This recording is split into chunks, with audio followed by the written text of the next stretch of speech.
अगर समुद्र में 750 मीटर की गहराई से नीचे सबमरीन यानी कि पनडुब्बी जाती है तो उसमें इतना तेज विस्फोट होगा कि उसके चिथड़े उड़ जाएंगे।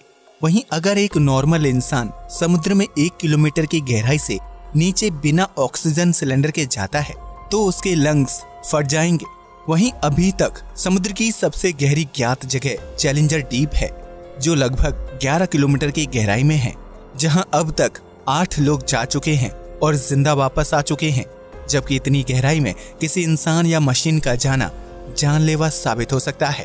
अंतरिक्ष से देखने पर हमारी पृथ्वी नीले रंग की दिखाई देती है, जिसके पीछे समुद्र बहुत बड़ी वजह है। धरती के लगभग 71% हिस्से में समुद्र फैला हुआ है, जिसमें मौजूद पानी की वजह से पृथ्वी को नीला ग्रह कहा जाता है। लेकिन क्या आपने कभी सोचा है कि समुद्र के नीचे कौन सी चीज है?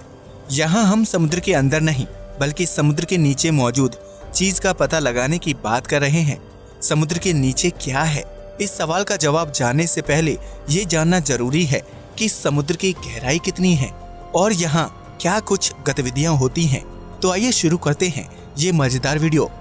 समुद्र और जीवन। ये तो हम सभी जानते हैं कि धरती पर जीवन की शुरुआत समुद्र से ही हुई थी, जहाँ सूक्ष्म जीव और बैक्टीरिया ने जन्म लिया और बीतते समय के साथ जीवों की कई प्रजातियां अस्तित्व में आईं। ऐसे में ये कहना गलत नहीं होगा कि समुद्र धरती में जीवन देने वाले मुख्य तत्वों में से एक है, जिसके अंदर लाखों करोड़ों जीव जंतुओं की प्रजातियां निवास करती हैं। आज तक इंसान समुद्र का सिर्फ 5% हिस्सा ही खंगाल पाया है। ऐसे में समुद्र के बाकी 67% हिस्से में क्या है, ये कोई नहीं जानता। लेकिन वैज्ञानिक समय समय पर समुद्र के अंदर विभिन्न चीजों की खोज करने के लिए रिसर्च करते रहते हैं, जिसके तहत इंसान एक हद तक समुद्र की गहराइयों तक पहुंचने में कामयाब हो पाया है। प्रशांत महासागर के मारियाना ट्रेंच में मौजूद चैलेंजर डीप को पृथ्वी की सबसे गहरी ज्ञात जगह के रूप में जाना जाता है। इस जगह की गहराई 10,902 से 11,022 मीटर यानी कि 11 किलोमीटर के करीब है। इस जगह पर सूर्य की रोशनी नहीं पहुंचती और चारों तरफ घना अंधेरा होता है। इतना ही नहीं, चैलेंजर डीप में पानी का प्रेशर इतना तेज होता है कि वहां तक पहुंचना किसी भी इंसान या मशीन के लिए जानलेवा साबित हो सकता है। हालांकि अब तक सिर्फ 8 लोग ही चैलेंजर डीप की गहराई तक पहुंचने और वहां से जीवित बचकर वापस आने में सफल रहे हैं।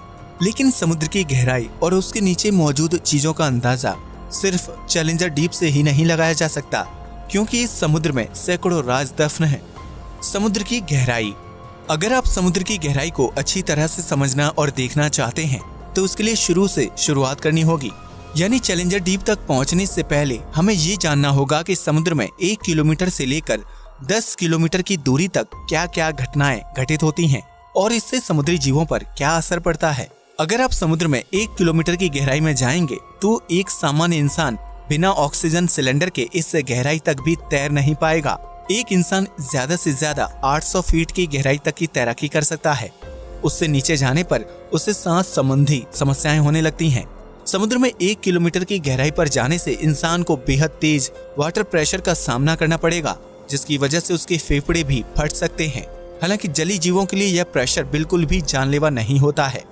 इसलिए समुद्र में 1 किलोमीटर की गहराई में मछलियों समेत दूसरे जलीय जीवों की विभिन्न प्रजातियां निवास करती हैं। वहीं समुद्र की सबसे बड़ी शिकारी मछली यानी ब्लू व्हेल अपने शिकार की तलाश में 500 मीटर की गहराई तक जाने की क्षमता रखती है, जबकि आमतौर पर यह मछली 300 से 350 मीटर की गहराई में निवास करती है।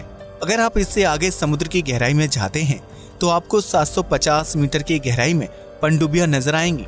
ये पनडुब्बियां पानी के अंदर रहकर दुश्मन देश की गतिविधियों पर नजर रखती हैं, ताकि समुद्र से किसी प्रकार का हमला ना किया जा सके। लेकिन 750 मीटर से ज्यादा गहराई में जाने पर पनडुब्बी पानी का प्रेशर नहीं झेल पाती और कुछ ही मिनटों में फट जाती है। यानी 800 मीटर की गहराई तक जाने पर आपको तापमान बेहद कम महसूस होने लगेगा। यह वो जगह होगी जहां सूर्य की रोशनी ना के बराबर पहुंचती है। इसी वजह से समुद्र की उस गहराई में बेहद ठंडा तापमान होगा। लेकिन कुछ जलीय जीव उस तापमान में भी खुद को जीवित रखने की कला सीख चुके हैं। इतना ही नहीं, समुद्र में 800 मीटर की गहराई पर आपको ज्वालामुखी देखने को भी मिल सकते हैं, जिनमें विस्फोट भी होता है और ज्वालामुखी से निकलने वाली गर्मी जलीय जीवों को जिंदा रहने में मदद करती है। इस तरह समुद्र की गहराइयों में 11,022 मीटर तक पहुंचने के बाद आपको घनघोर अंधेरा दिखाई देगा और यही वो जगह होगी जिसे हम सभी चैलेंजर डीप के नाम से जानते हैं। ये गहराई इतनी ज्यादा है कि अगर दुनिया के सबसे बड़े पहाड़ यानी माउंट एवरेस्ट को चैलेंजर डीप में उल्टा डाल दिया जाए तो उसकी चोटी भी चैलेंजर डीप की गहराई को छू नहीं पाएगी और 3 किलोमीटर की दूरी पर रुक जाएगी। हालांकि वैज्ञानिकों द्वारा निर्मित कुछ एडवांस मशीनें चैलेंजर डीप की गहराई तक पहुंचने में सफल हो पाई हैं ताकि वहां के माहौल का पता लगाया जा सके। लेकिन चैलेंजर डीप के बाद समुद्र के नीचे क्या है, ये सवाल अभी भी जस के तस बना हुआ है। क्या है समुद्र के नीचे? अगर आपको लगता है कि समुद्र के नीचे विभिन्न प्रकार के जीव जंतु निवास करते हैं या फिर वहां सोना चांदी मौजूद होगा तो आप बिल्कुल गलत हैं। समुद्र के नीचे क्या है ये जानने से पहले पृथ्वी की संरचना को समझना बेहद जरूरी है, क्योंकि पृथ्वी की संरचना ही ये तय करेगी कि समुद्र के निचले हिस्से में क्या कुछ मौजूद है। पृथ्वी की सबसे ऊपरी लेयर को क्रस्ट कहा जाता है, जहां आप, हम, नदियां, पहाड़, समुद्र और अनेकों जीव जंतु निवास करते हैं। क्रस्ट की ये लेयर 5 से 10 किलोमीटर की मोटाई वाली है। इसके बाद मेंटल की लेयर शुरू हो जाती है। क्रस्ट की लेयर में 1 किलोमीटर की गहराई तक ड्रिल करके तेल और प्राकृतिक संसाधन निकाले जा सकते हैं।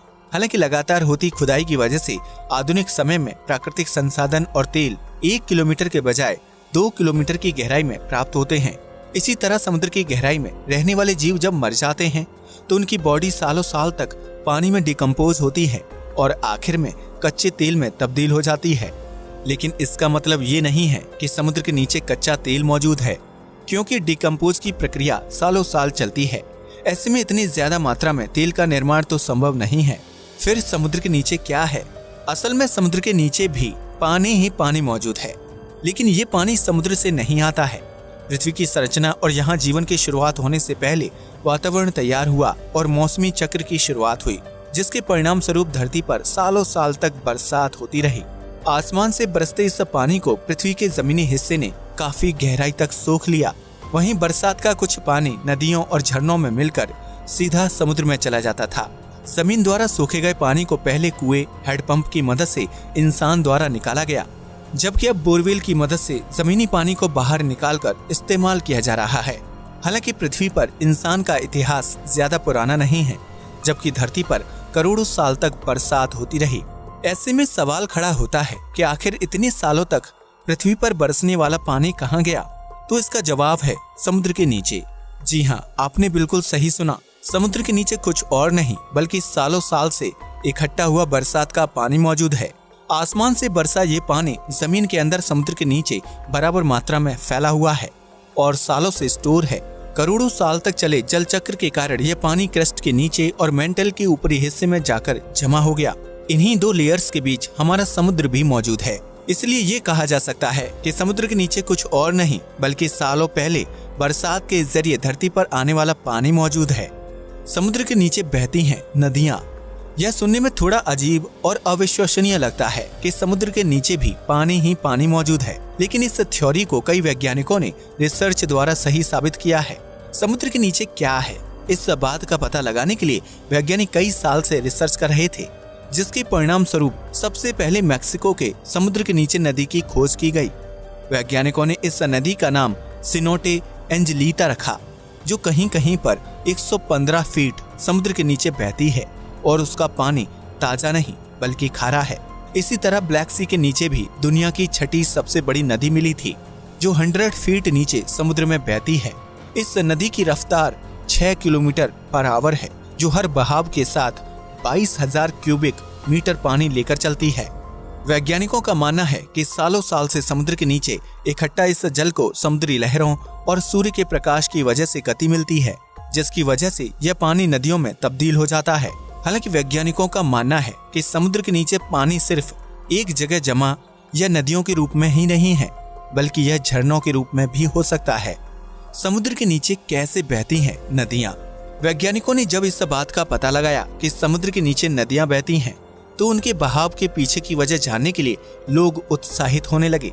ऐसे में रिसर्च से पता चला कि समुद्र के नीचे नदी का निर्माण होने के लिए समुद्री पानी की डेंसिटी यानी कि घनत्व, धरती का घूमना और तापमान जिम्मेदार होता है। जब एक जैसी डेंसिटी वाले समुद्री पानी की मात्रा आपस में मिलती है तो उससे समुद्र के नीचे जमा पानी में नई धाराएं बनने लगती हैं। ये छोटी छोटी धाराएं एक साथ मिलकर बड़ी धारा का निर्माण करती हैं, जिसके परिणाम स्वरूप समुद्र के नीचे नदियां बहने लगती हैं। इसके अलावा समुद्र में सूर्य की रोशनी अलग अलग जगहों पर अलग अलग प्रकार से पड़ती है। ऐसे में समुद्र में किसी हिस्से का पानी बेहद ठंडा होता है तो किसी जगह पानी बेहद गर्म होता है। समुद्री पानी के तापमान में इस तरह की विभिन्नता की वजह से समुद्र के नीचे जमा पानी में धाराएं या हलचल पैदा होती है, जिसके बाद समुद्र के नीचे नदी का निर्माण हो जाता है। हालांकि इन दो कारणों के विपरीत समुद्र के नीचे नदियों का निर्माण होने के लिए धरती के घूमने की प्रक्रिया को सबसे ज्यादा जिम्मेदार माना जाता है। पृथ्वी लगातार अपनी धुरी पर घूमती रहती है, जिसकी वजह से जमीन के अंदर जमा पानी में कंपन और हलचल होती है। यही हलचल छोटी छोटी धाराओं को जन्म देती है, जिससे एक बड़ी धारा का निर्माण होता है और परिणाम स्वरूप समुद्र के नीचे नदियां बहने लगती हैं। समुद्र के नीचे धरती के घूमने की वजह से निर्मित होने वाली सबसे बड़ी नदी को गल्फ धारा के नाम से जाना जाता है। यह नदी इतनी बड़ी है कि अगर दुनिया के सभी नदियों का पानी एक साथ मिला दिया जाए तब भी गल्फ की धारा का आकार बड़ा ही होगा। इस धारा में बहने वाले पानी को अंतरिक्ष में घूम रही सैटेलाइट से भी आसानी से देखा जा सकता है, क्योंकि इसका नीला रंग जल्दी से ध्यान खींचता है। इसलिए यह कहना गलत नहीं होगा कि मौसमी चक्र की वजह से धरती पर सालों साल तक वर्षा हुई और उसका पानी धरती के अंदरूनी हिस्सों में जाकर इकट्ठा हो गया। वर्तमान में यही पानी समुद्र के नीचे नदियों और झीलों के रूप में बह रहा है। अब तो आप समझ ही गए होंगे कि समुद्र के नीचे क्या है और वह समुद्र के निचले हिस्से तक कैसे पहुंचा। यकीनन पृथ्वी के निर्माण से लेकर उसकी संरचना और वास्तविक स्थिति सब कुछ बहुत ही रहस्यमयी है, जिन्हें सुलझाने का प्रयास इंसान सालों से कर रहा है। अब ये देखना दिलचस्प होगा कि समुद्र के नीचे मौजूद पानी में भी जीवन संभव है या नहीं। इस बारे में आपकी क्या राय है? कमेंट सेक्शन में जरूर बताइएगा। नमस्कार दोस्तों।